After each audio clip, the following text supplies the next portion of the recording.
Bacaan dari Injil Markus.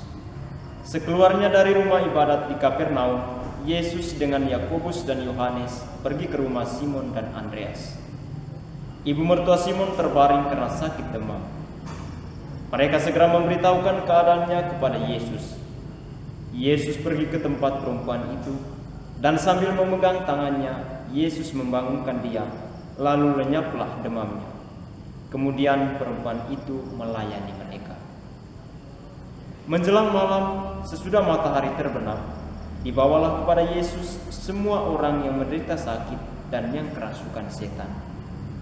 Maka berkerumunlah seluruh penduduk kota itu di depan pintu. Yesus menyembuhkan banyak orang yang menderita bermacam-macam penyakit dan mengusir banyak setan. Ia tidak memperbolehkan setan-setan itu berbicara, sebab mereka mengenal dia. Keesokan harinya, waktu hari masih gelap, Yesus bangun dan pergi keluar. Ia pergi ke tempat yang sunyi dan berdoa di sana. Tetapi Simon dan kawan-kawannya menyusul dia. Waktu menemukan Yesus, mereka berkata, "Semua orang mencari Engkau."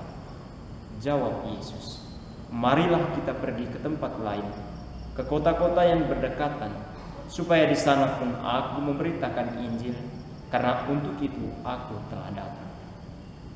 Lalu pergilah Yesus ke seluruh Galilea, memberitakan Injil dalam rumah-rumah ibadat mereka dan mengusir setan-setan. Demikianlah Injil Tuhan. Pace e bene, saudara dan saudari yang terkasih di dalam Kristus. Pada hari ini bersama Gereja Universal kita memasuki hari Minggu biasa yang kelima. Bacaan-bacaan suci pada hari ini menggambarkan belas kasih Allah dan cinta Allah bagi orang yang berharap dan percaya kepadanya.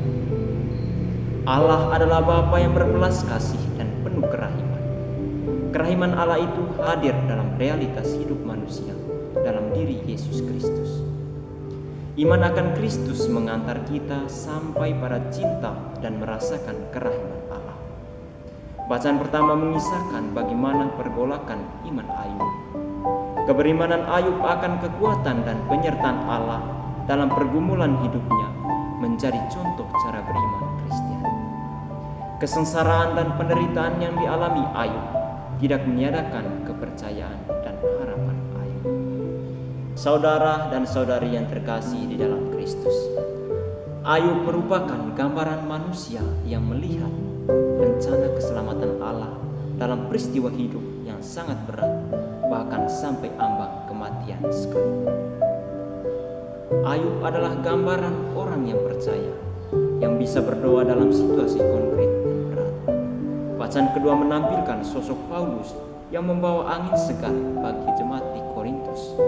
Paulus menyampaikan gagasan tentang usaha penyelamatan Allah di dalam kehidupan hubungan antar manusia. Manusia hendaknya saling mengasihi, melengkapi, dan saling menolong dalam kehidupan setiap hari. Bacaan Injil pada hari ini menampilkan Yesus sebagai penyelamat bagi kaum papa dan lemah. Bagi mereka lah Yesus menjadi keselamatan. Bagi mereka lah Yesus menjadi harapan dan arah kehidupan yang baru. Dalam diri Yesus, Allah menyatakan kasih-Nya kepada manusia dengan penuh perhatian dan keterlibatan. Saudara dan saudari yang terkasih di dalam Kristus, penderitaan tidak dapat dipisahkan dari kehidupan manusia. Manusia menerima mahkota kemuliaan dari Allah, yakni kebebasan. Kebebasan ini merupakan kodrat manusia. Akan tetapi, manusia cenderung menggunakan kebebasan tersebut tanpa ketaatan pada sang pemilik kebebasan tersebut, yakni Allah. Sehingga manusia jatuh ke dalam dosa. Sebagai pengikut Kristus, kita percaya bahwa penyelamatan sudah terpenuhi dalam diri Yesus Kristus saat ini dan pada kedatangannya untuk kedua kalinya. Kisah Ayub sungguh menginspirasi kita bahwa meskipun dalam penderitaan, kita mesti mempunyai harapan dan mempunyai keyakinan akan kasih Allah. Allah yang kita imani adalah Allah yang penuh kasih dan kerahiman. saudara dan saudari yang terkasih di dalam Kristus. Kisah Yesus menyembuhkan mertua Petrus yang sedang sakit mengindikasikan sosok Yesus yang maha rahim dan penuh belas kasih. Kunjungan Yesus ini merupakan wujud nyata gambaran Yesus sebagai penyembuh dan pembangun kehidupan baru. Selain kedua hal ini, yang juga tampil secara jelas dalam kisah ini adalah pribadi Yesus sebagai pendoa. Yesus menyepi, berdoa, tidak mencari harga diri, melainkan mencari kehendak Allah Bapanya. Menjalin relasi dengan Allah secara teratur diperlukan oleh Yesus untuk mencari kehendaknya. Inilah doa yang sejati. Kegiatan Yesus yang utama yang disebutkan oleh penginjil sebagai pewartaan kabar gembira yang didukung oleh mujizat-mujizat dan pengusiran setan. Warta gembira ini diwartakan karena kasih Allah begitu besar akan dunia ini.